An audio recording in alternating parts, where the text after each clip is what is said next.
We wanted to go through the top questions that we had when we were starting out and when we were first looking at owning an RV to hopefully help you as well. Hi friends, I'm Shay. And I'm Dylan. And we are RV owners. We purchased a 16-foot Wolf Pup travel trailer, and we use a Toyota Tacoma to tow it. And we like to take it out on the weekends, and we've even done week-long stints before, and it's really changed the way we like to vacation and get outside. I know when we were looking at getting a trailer, we were completely green. We had only gone camping one other time together, and it was tent camping, but we knew that this is something we wanted to do more of. We wanted to take trips outside, be more in nature. We live in Southern Oregon, so there's so many places to camp around here. But really, we wanted to have more of the luxuries of home. We wanted to have a bathroom and a refrigerator to store food and things like that. And our Wolf Pup trailer has been absolutely perfect for that. We have gone camping, like when we first got it, we were going every single weekend, and we've really utilized it. And so it was a really good purchase, and we've gotten a lot out of it. But there are a lot of questions that we had when we were initially looking, if RVing was even going to be right for us, what were some of the things to take into consideration. And so we wanted to go through the top questions that we had when we were starting out and when we were first looking at owning an RV to hopefully help you as well. I tend to be the romantic of our duo, where I romanticize things and I think about all of the good and all of like the fun times we were going to have with camping. And Dylan is definitely more of the realist, which I very much appreciate. And so is RVing just about those fun memories and camping and all of the fun things we've experienced? Is that all it's been? While that's definitely a part of the experience, that is not all of it. And one thing we didn't quite fully understand when getting into our first RV trailer was the ongoing maintenance and the fixes you would have to do when you own a trailer or an RV. And I think that's just something to keep in mind when you're going into it. And we did talk a lot about that. I think it's one of those things that you can't fully know until you're experiencing it and you're seeing more of the realities of it. But we knew that there would be maintenance and things we had to keep on, doing. For us, it is very much worth the trade-off having to have those fixes that come up, or some of those like not glamorous parts of RVing definitely is okay because we love the experiences that we get to have in an RV. But if you're someone who's just maybe wanting to camp outside more and you don't want to have to work at all, I would say RVing might not be the best route for that, because every time you set up the RV and tear down the RV, it's a process and there's work involved. And so if you don't want to do that every time, then having an RV might not be the best choice. And in addition to just the setup and tear down that you have to do, pre-trip inspections, so on and so forth, there's also maintenance things that come up. There could be plumbing issues, there could be electrical issues, maybe the battery needs to be replaced. There are a lot of trailers that have solar panels on them as well, and there could be issues with that system. There could be issues with the tanks or a variety of other things. So I think it's just important to be very honest and realistic going into your first RV purchase. It will bring a lot of great memories and a lot of great experiences, but there will be a lot of work and headaches that go into it as well, no matter what. Another thing I was not privy to or aware of prior to RV ownership is how much we talk about black tanks and sewage and poop and all of those things that go with it. Tell everybody why we talk about that so much. Well, I'll have you know, dumping your tanks is not optional as much as you would maybe not want to deal with that aspect That of would be RV my ownership. choice if it was optional. Regular maintenance of your tanks is a key part to having a good experience and making sure your tanks last a long time. There are a lot of different tank treatments out there, and there's mineral-based, enzyme-based treatments. We did another video on that actually, and we can link that down below. But you should spend some time getting to know the different options there to make the decision on what kind of tank treatment would be right for you, because choosing the right tank treatment will ensure that you get to focus more on the fun aspects of camping rather than the not so fun aspects. Once we decided that we did in fact want to own an RV and move forward with that, The next question becomes, how do you decide what you want and which one to pick? Because there are lots of options. Lots of options for sure. One of the first things we had to consider was the option of a drivable RV or a trailer that we towed with a truck. There are a lot of pros and cons to both options, and typically a drivable RV is going to be much more expensive than a trailer because that comes with a whole engine, and that's a vehicle in and of itself. But it depends, because sometimes people will go all out, buy a new trailer, a new truck to tow. And so if that's kind of the place you're coming from, that could be a more expensive option depending. Definitely. In our situation, we have a Toyota Tacoma that can tow up to 6,000 pounds. So we were looking for a trailer that would fit within that towing capacity. And even without that, like, we've gone back and forth where we've talked about the idea of having a drivable trailer versus a towing trailer. And we really love that we can drop the trailer off and still have a vehicle to, like, go to dinner or go do different adventures. And you can tow a smaller vehicle on a drivable RV, but for our needs and what we do, that's just worked out really well for us to be able to have the vehicle separate from our trailer. Another important thing to consider are the options that are available to you when you're selecting your RV or trailer. One of the first things being the size that you're looking at. We ended up with a 16-foot trailer, which is on the smaller end of what is offered, but that also meant the total weight of the trailer fit within our requirements because of the tow vehicle that we have. And when thinking about that too, it's important to think about your family dynamics. So for us, it's just the two of us, me and Dylan. We have two corgis. And so having a trailer that size is perfect for us because there's one bed. There is an option to convert our dinette into a smaller bed. So if we had a kid, I think that that would still be very usable. We have a bathroom, we have a great fridge and freezer, we have a microwave, we have a stovetop, those were all the things that we were wanting when looking for an RV.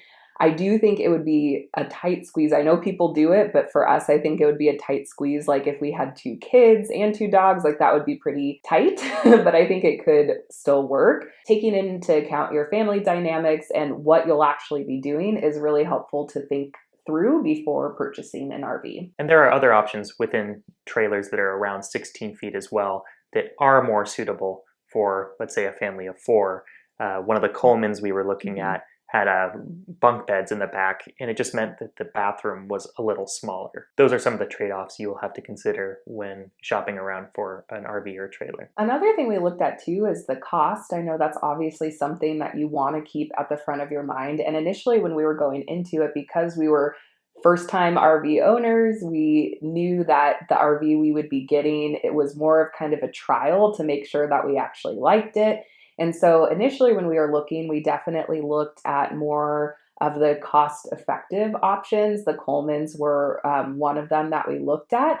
But after we did tours of the Colemans and then we ended up looking at the Wolf Pups, while the Wolf Pups were a bit more expensive, the amenities and the way that it was built, it was just a bit nicer and more functional and more of what we were looking for.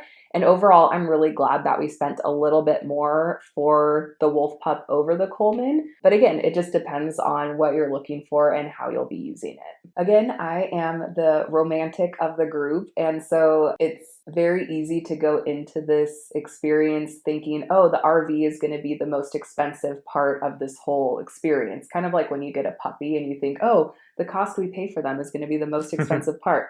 Nope, not so much. There's a lot of different cost considerations to keep in mind when you're going into RV ownership. And so it's really important just to know that on the front end. If you purchase a newer RV or trailer, sometimes they'll come with a warranty, so maybe your ongoing maintenance and repair costs are a bit lower than they would be otherwise. But maintenance and repair costs are something that you will have to factor into the total cost of owning an RV or a trailer. In addition to that, figuring out where you're going to store the RV or trailer is a big factor. Where we live, parking the trailer at our house wasn't an option, so we had to look at storage facilities and what the cost would be to keep our RV stored there. And then also too, even just making the RV usable takes money. So like a good way to think about it is, if you remember maybe your first apartment or your first house, all of the supplies that you needed to make it livable, you kind of need the same thing for your RV. So if you're thinking through, toilet paper, RV specific toilet paper, Paper towels. We like to have like towels that just stay in there, sheet sets that just stay in there. But of course, you don't have to do it that way. You can use what you have. We have plates and cups and things like that. Dish soap, body wash, if you want to keep, that in there. So it's important to think through those things as well. We decided to purchase stuff that just lives in the RV. So it makes it really easy to just decide, okay, we're going to go this weekend. Everything is loaded. Let's just hit the road. But you can be more cost efficient if you want and just use the stuff from home. But I just didn't want to have to pack every single time we wanted to use the RV, and doing it that way has allowed us to just kind of be a bit more spontaneous. When we decide we want to go, it just makes it easier. And accessories for your RV or trailer are important as well. Things like surge protectors, water filters, adapters. There are a lot of things that'll make your life easier when camping that you'll want to consider before your first trip out with your RV. Another thing to keep in mind is water usage. So I know the first time that we went out, we were like at a spot that didn't have full hookups. And so we were like, okay, well, let's just see what our water usage is and we'll just see how much we use. I thought, oh, we don't use that much. Like it's going to be easy. And we found very quickly that we did use a lot. We've gotten a lot better since then, and we've learned how to conserve water more.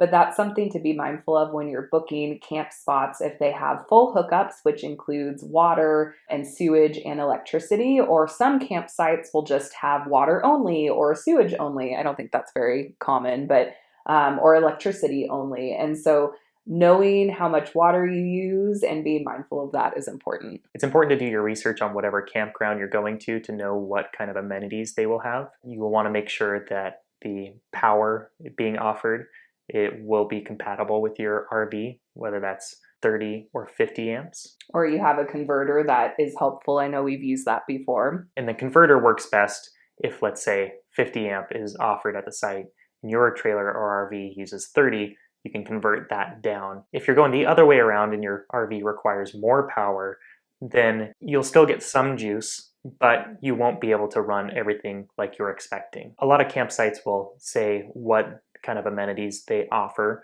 whether that be no amenities and you're dry camping essentially, or maybe it is water only but no sewage hookups, or maybe it is full hookups with water, sewage, power, all that. And some sites are just electric only. With a site that doesn't have full hookups, that's where water management comes into play the most. Even if you do have water hookups at your site, you'll have to be mindful of how much you're going to be filling up the gray and black tank with the water that you are using. Yep, we found that out the first time. Poor Dylan.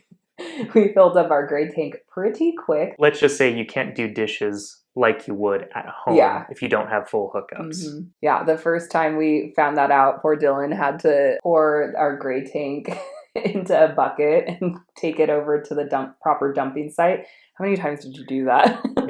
I had a 5-gallon bucket that I would... Because we weren't prepared. I wasn't prepared. Yeah. I had a 5-gallon bucket and there was a gray water dumping station about maybe 100 feet from where we were camping. So I did probably 4 or 5 trips filling up the gray water tank and dumping it via a bucket. So you got your work cut out. Yes. Make sure to wear gloves when doing that, because that's, even though it's gray water, it's still not nice. Mm-hmm. Another thing I didn't really know much about before becoming an RV owner is RV toilets. And again, that's another thing we talk about a lot, not something I thought we would. So how are RV toilets different than our average home toilet? To start, your toilet then runs into a black tank, and anything that goes into that tank is going to stay there until you dump the tank. Smell of waste is something that you want to manage appropriately, but also you want to consider what is going into the tank. So, for example, you can't use regular toilet paper like you would at home. They sell RV specific toilet paper that you'll want to use.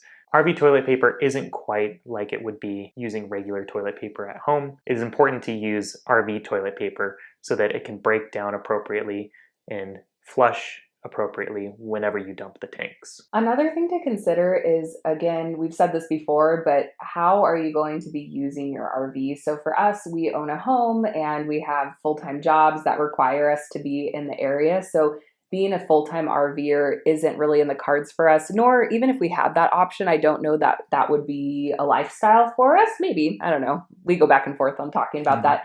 But being a full-time RVer compared to just a weekend RVer are two completely different things. So what do you think is the biggest difference between the two? Well, as a full-time RVer, you're going to have very different needs out of your RV or trailer compared to if you're just using it on the weekends. For example, when we just use the trailer on the weekends, we can get away with having a smaller trailer because we're wanting to spend most of our time outside, and then we're only really inside to cook or sleep. But if you're living in your RV full-time, having the appropriate space is going to be very important. With the trailer that we ended up going with, there's a very small kind of dinette area to sit, but there isn't really a lounging area or anything quite like that. You're either sitting at a table or you're on the bed.